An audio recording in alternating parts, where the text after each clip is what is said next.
It's the Locked On Flyers podcast for Monday, September 25th, your daily dose of Flyers news, analysis, and high quality content that's got preseason hockey to talk about tonight, Russ. I never thought I'd be excited for preseason hockey, but I am. I am too. We're going to get into that, plus what's been going down at training camp and our nemesis of the week, all on today's show. Your Locked On Flyers, your daily podcast on the Philadelphia Flyers. Part of the Locked On Podcast Network, your team every day.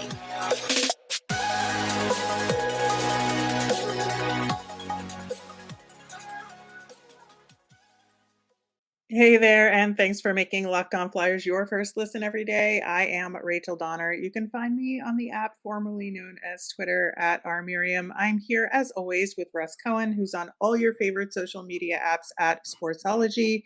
We are on the internet at Locked On Flyers, pretty much at all the social media apps as well.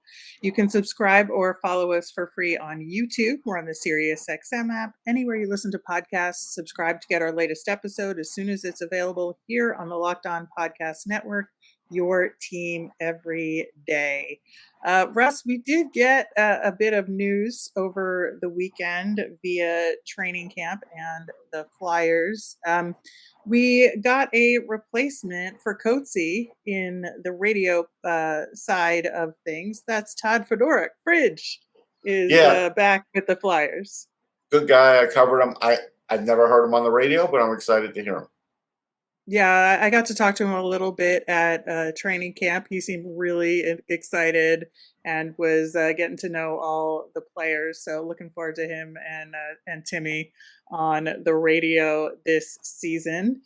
And we also learned that Chris Therien is going to be part of the pregame coverage as well. Yeah, that's good. I mean, obviously we had Chris on the show, got to know him a little bit. I do think he does a fine job, so good for him. Absolutely. And a bit of news we didn't really get to last week amidst all the excitement, but we had been talking about Artem Anisimov and would he return to the organization. He signed a PTO with Detroit, so that is not happening. Kind of makes sense, I think, if he really wanted a shot at an NHL role. I guess, but I just feel like, why not bring him back? He was so good with this organization, with these players. They know him, but, they didn't want him back. So, but not shocked that someone took him. Yeah, same. He did have a really good year last year, especially in the mentorship role. We had a pretty good weekend at training camp as that got underway. We talked about the bag skate a lot on Friday's show after day one, and day two, like the guys were still talking about it that were available. Sure. Everybody hates it in the best way. I think it is going to be John Tortorella's lasting legacy, I think, amongst all of his accomplishments. Yeah, no doubt. I mean, if I were on the team, I wouldn't talk about it. I wouldn't give it any life because that's what Torts likes, and I would just ignore it. Even if I was hurting, I wouldn't care. I wouldn't even mention it. Yeah, I think it's funny. It is. We got a couple other tidbits of information over the course of the weekend, at least through Saturday's sessions, that we didn't know prior to those days. And it's just funny how sometimes these things just come out. But I think like the bigger one was that Travis Sanheim was actually hurt at Worlds in 2022. He had a hairline fracture in his foot, he said. And so that's why he said no for 2023 to participating, because he said it didn't affect him last season as far as his health right at the start of the season, but that it did affect his summer off-season training, which obviously it would. And so that he wanted to have a more guaranteed summer off-season training plan, and he felt like going to Worlds could put that at risk. Yeah, I get that. I mean, I think, the one positive effect of John Tortorella is he's gotten everybody really serious about their summer training. So if they feel like there was going to be a glitch in anything, players just did away with it. And I like that. That's a positive. Yeah, the other little tidbit from John Tortorella we got on Saturday was that Rasmus Ristolainen spent some time doing his military service in Finland over the summer. So his summer training, wasn't exactly what he would have liked either. That Torts doesn't have any problem with where Risto is right now, but it was just something that affected his training. Well, I mean, I think Torts is bringing into question the Finnish army because, like, if this were the Israeli army, nobody would be saying a word, right? Like, you see the kind of shape that Guy Godot's in, and Well, people go to the Israeli army to like get in super shape. He's making it seem like the Finnish army, they don't keep you in great shape. I suppose that is one way you could look at it. But it was just like kind of surprising that we didn't know that over the course of the summer Yeah, I that had that no was idea. I didn't happening. even see it reported. I know Finnish reporters. I didn't even see anything on it on the web. Nope. Nope. None of us saw it until Tort said something Yeah. after the sessions on Saturday. But there was a lot of good stuff to come out of camp on Friday and Saturday. As of recording, we don't have the complete information on Sunday yet, but I will say that there was a lot of discussion about moving people around to give other people opportunities and give everybody the Hmm. best chance at success. And I think that was really the theme of what came out. So it was, moving Tippett over to the left side on the scrimmage on Friday, moving Sanheim over to the right side to give Cam York a shot at the left side. And there's been like clear communication amongst coaches and players that this is what's happening and why. And that is a pretty positive thing for me that, things may settle out differently. Not sure how that's going to go, but at least like they're working to try and find the best combination and give people the best chance. Yeah, I think that it's 50% positive, 50 not, and I'll tell you why. For all these games that I am at here, I'm sitting next to a lot of scouts or near a lot of scouts, some with teams, some with other scouting services. And so, like, sitting with some people from scouting services, they're a little worried about Cam York. And I think John is a little worried too. And maybe that's why he wants to put him back on the left side if he can, because that's his natural side. He had him playing his offside all last year. And I think Cam did a good job with that. But if he feels like he's going to struggle now on that right side, he's got a problem. So I think it's smart to do that. Yeah, I think so. And I think that, especially with Cam York, I think that it's such an important piece in the Flyers Yes, blue line. And I think, at least for me coming away from this weekend, the blue line is kind of like a great unknown right now in terms it of really how is. these combinations are going to come out in the wash, what the pairings are going to look like, what the sides are going to look like, who's going to be, left out in the cold a little bit because of a numbers game. And so I think that the fact that they're trying as much as possible is a good sign, and especially for Cam York. But I do your point is a good one. I think that there is something to be worried about when there's so much uncertainty with the blue line right now. Yeah, one more thing about the blue line. I know I'm skipping ahead here, but it's in my head now. If he can't possibly want to go with 8 defensemen on a regular basis on the roster. You can't do that. No, I You don't just think he can't do that. does. Yeah. Yeah, I think, it was brought up as a possibility, and he was like, well, I mean, it could turn out that way, but it's really going to be dependent on what the forwards do. And so it seems like it would be very unlikely. But Right. it's really, there's so much interplay here between how the forwards pan out and then what the roster space looks like. Because, of course, we know we have the Zamula situation that he can't go through waivers, although he looks pretty good on Saturday, I gotta say, and had a really nice snipe goal in the scrimmage. But I think that there's so many moving pieces and parts here with these unknowns that it's kind of hard to predict what this roster is going to look like or what the lines are going to look like by the time we get maybe 4 or 5 games into the preseason. It's true. I mean, if they decide to go with 8 as an example, that means really a lot of these young forwards that we're talking about are not making the team. So that's why I don't want to see it.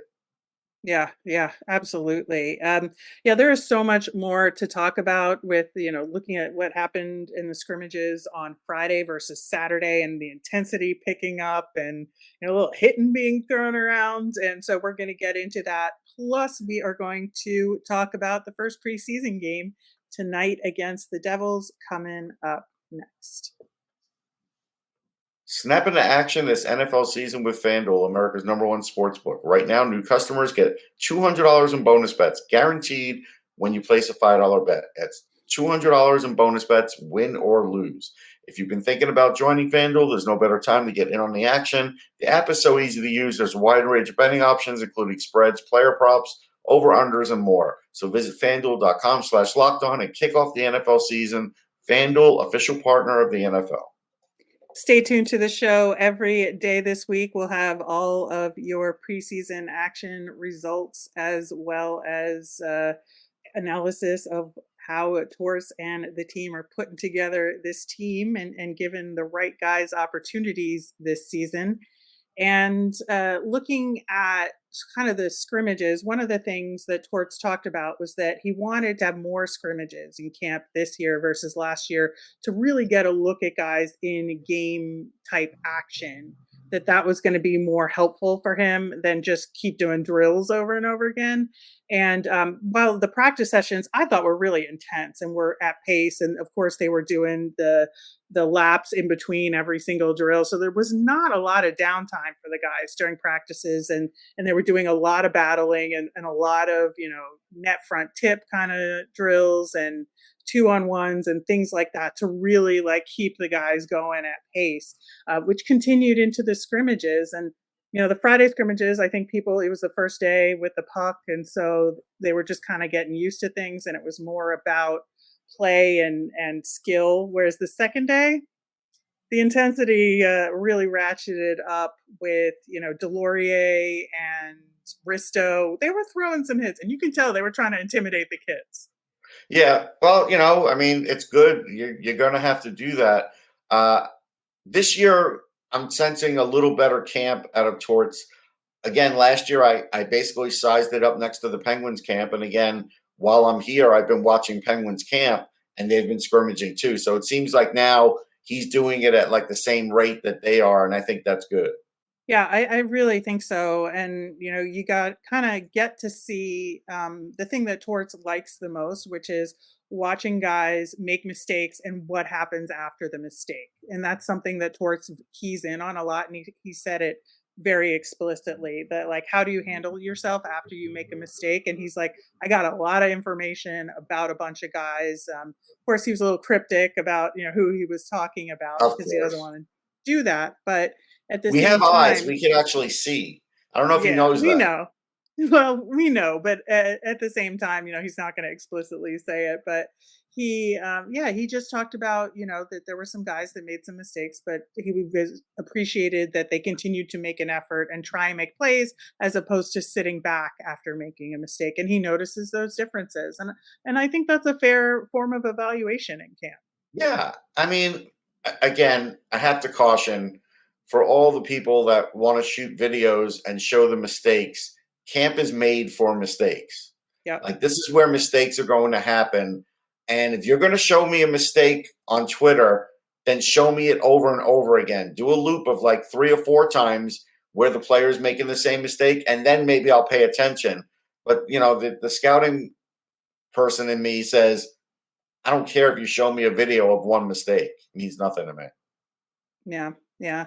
I think, on day 2, we really got a sense of who's battling for it. And obviously Wade Allison and Tanner Lazinski were on the same group in their practice session and were out there. Yeah. You could tell they were kind of being pitted against each other in a Yeah. way. I mean, it's a shame. It's that's what would happen in ancient Rome. It's all of a sudden you're going against your buddy, but that's really what God. it is. You're really going to bring up the Roman Empire, are you?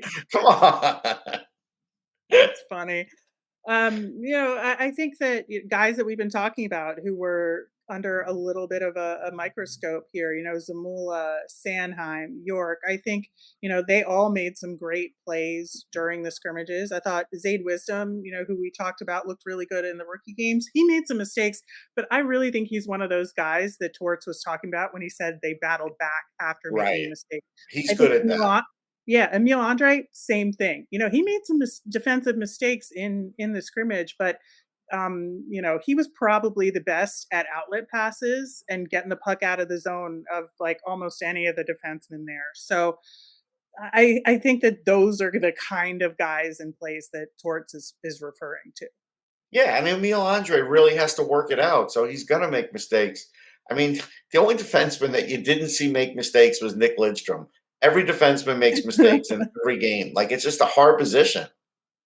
Yeah, yeah, I think so. The other kind of small notes I would have, Alexis Gendron, I know like he's like low on the totem pole here, but he is somebody that I think really can step up and play to the level of the competition that he's with.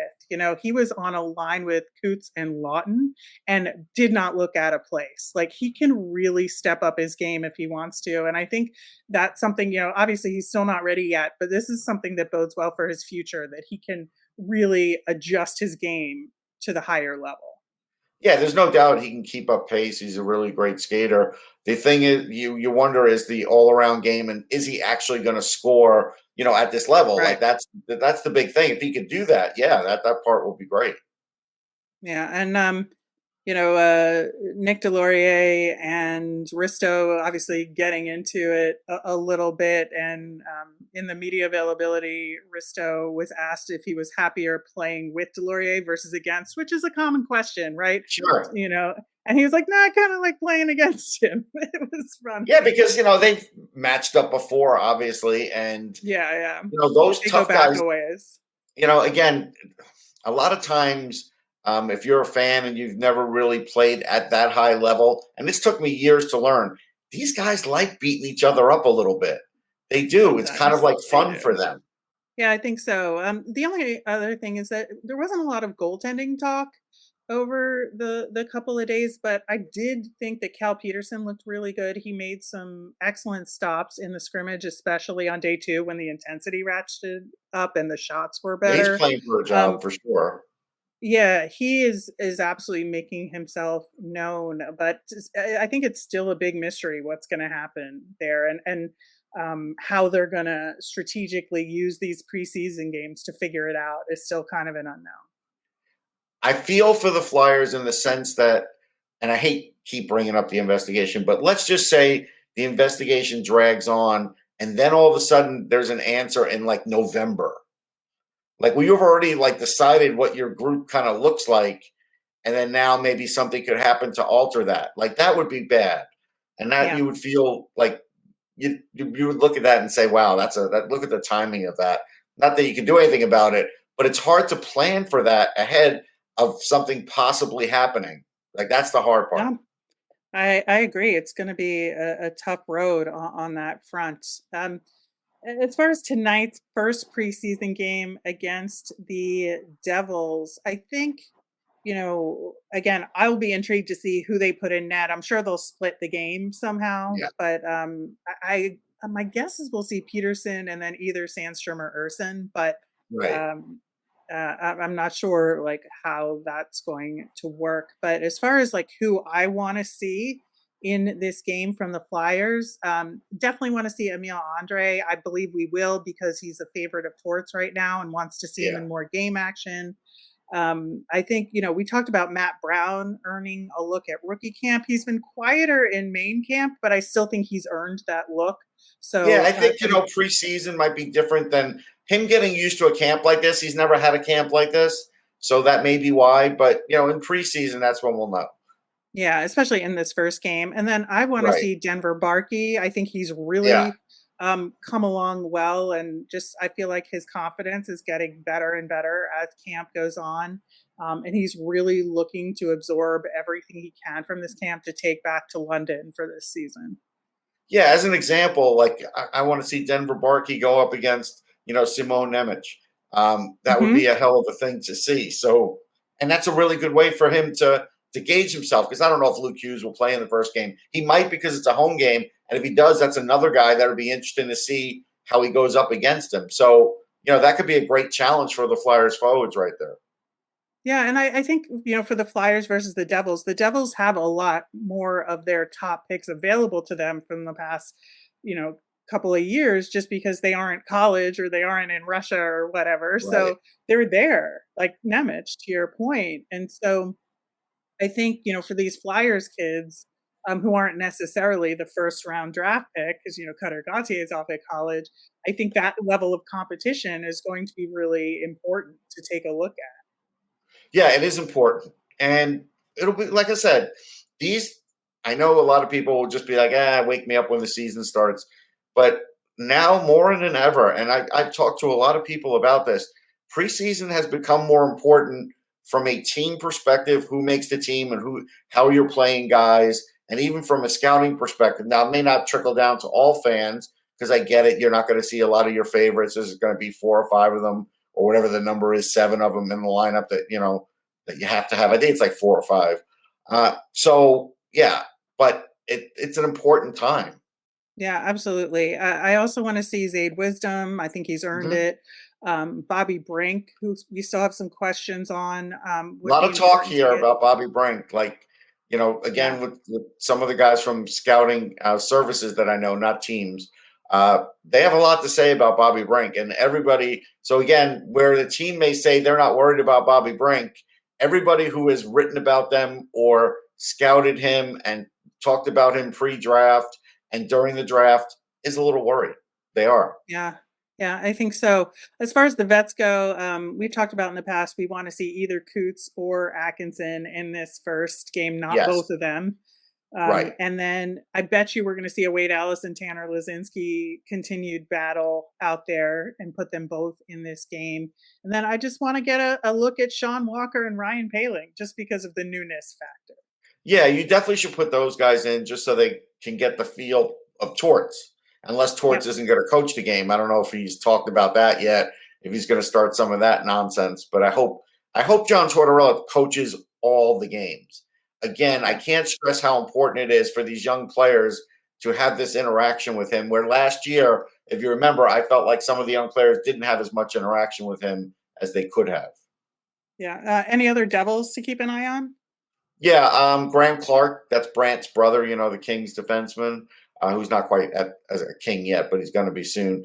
A really good player. I believe he played for the 67s, and good offensive player, good speed. He's not a superstar, but he's a guy who's tricky in the offensive zone, so you have to watch him. Chase Stillman is another guy with really good hands and a great motor. Like, you're going to notice this guy's work ethic, and that's Riley Stillman's brother. So, yeah, those are a couple of other players to kind of keep an eye on. All right. Well, we'll have the results of that game on tomorrow's show. In the meantime, it's Monday, so we'll have our Nemesis of the week coming up next. So last week when we were talking about our nemesis, I talked a lot about the younger guys getting out of their own heads. This was after the rookie series. And, there were some struggle bus things happening with a bunch of the kids. And I do think that a lot of them, as we entered main camp, they figured it out to some degree. Some of them have been more successful than others, but I feel like, they're not overthinking things right now. And we saw them in scrimmage action, but now it's going to be like taking that next step and going into game action. And so that's why my nemesis this week is the outside competition here. It's not just those Rangers kids. It's more NHL level outside competition because, scrimmages against your own teammates is one thing, but this is like a next step, and it's really going to show kind of where you're at right now. Yeah. So my nemesis is like this constant coverage of prospects where, like, all of a sudden, like a year after they're drafted, they're already pitting the guy they have against others. So as an example, like, Canadians fans are like, well, Slafkovsky better be great this year because look at Logan Cooley. Logan Cooley, it's like, you can't – one guy's a power forward, one guy's not. One guy weighs 238 pounds, and that was another thing that came up. And it's like, if Slafkovsky came in this year at 238, I'm going to be willing to bet that his body fat is less. And so that's the thing that I would be looking at. He didn't have a lot of time to train like in his rookie season, and I get it because he played all the way to the end to the World Championships and everything else. And so, and he probably never had to really learn how to train like a pro. And so this year, I got to give him the benefit of the doubt and see, what he looks like. And I'm not going to be so carried away with the weight because he is a big guy. But we also have to understand that he might get sent to Laval and that's fine. I think they should have sent him to Laval in the first place. So I don't like when guys get pushed like this. I see comments like on Twitter, like, well, Lafreniere better play like a first overall pick. Well, hold on. Once a guy gets picked first overall, and this is how I treat it, I know others don't, they're in the same pool as everybody else, every other prospect wanting to be an NHL player. You may grade that guy differently, but in the end, that guy's going to develop how that guy's going to develop. And I see a lot of just weird, stupid things, honestly, about some of these guys. And it's like, you've got to really give them time, sometimes up to 5 years, to see what they are, because things go on. And it's like, that's where, I hate the scrutiny of first overall picks because, it's a lot. Yeah, and I think some guys are picked very high knowing that it's going to be a longer development path than maybe some Right. other guys. That it's worth the wait because you know what you're going to get, or you are betting on what you're going to get at the end of that development path, even though it may Right. be longer than somebody picked, 3, 4 picks later in that draft, may get to the NHL faster, but the ceiling's going to be lower. Right. And so it's apples and pears here, and you really have Yeah. to take all of that into consideration. So I think that's totally fair. And Logan Cooley is getting a lot of press right now because he's scoring highlight reel goals in a preseason game in Australia. But I think that, that's a very small sample size. And I don't Yeah. discount that Logan Cooley is going to be great. But No, we all know he's a But terrific player. to Like, your that's obvious. point, he's a very different player than Yuri Slavkovsky. And so Right. I wouldn't expect, a similar development path or a similar No. output. No. So I think that is a very apt nemesis of the week. I have a small secondary nemesis going to training camp at the rink in Voorhees on Saturday. They had a season ticket holder event. It was a great crowd. Like, the rink was absolutely jam packed with people, and it was a really great atmosphere. You go to the pro shop, you would have liked to have bought the new jersey for this season. I bet they could have sold a lot of them. Well, I think with the last year of the contract with the manufacturer, there's like a lack of urgency there. And according to the pro shop manager, he's like, yeah, we're not getting them in until Thanksgiving. Like, what a missed opportunity. And like, Wow. to have it take that long, very disappointing to see. It's like not something that's the Flyers' fault at all, but it's just No. like, Now, this is a it has nothing to, manufacturing this is a league manufacturing thing. thing. Yeah, yeah. And so it was just like, oh, that was very disappointing to hear. Yeah, jersey sales are going to be down for everybody. That's hockey-related revenue. That's not good. Yeah, I mean, I'm not sure what the situation will be at the arena, that maybe team stores have a priority Yeah, I'm sure over the those arena will things. have a supply, Yeah, but, getting them not outside everybody the goes arena to there. other Yes. outlets. Yeah, Yeah. yeah. So that was a big deal. But I did have a ton of fun at camp overall, learned a lot, and saw a lot of good, solid training camp action. Got to see Torts stop things in the middle and pull the guys over to have a little talk, little chat about how they were doing, which was not great in that second scrimmage on Saturday. But that's part of Torts and that's part of It's camp. life. So it was a real good start to training camp overall for the Flyers. And that will do it for today's show. And tomorrow on the show, like I said, we'll recap tonight's game against the New Jersey Devils in the preseason. Plus, we'll talk more about the goings on at camp. As a reminder, we always want to hear from you. We'll have a mailbag this week, so you can send us your questions via Twitter DM at Locked On Flyers. You can email us at lockedonflyers@gmail.com or comment over on YouTube. I'm Rachel. I'm on Twitter at rmiriam. That's RMIRIAM.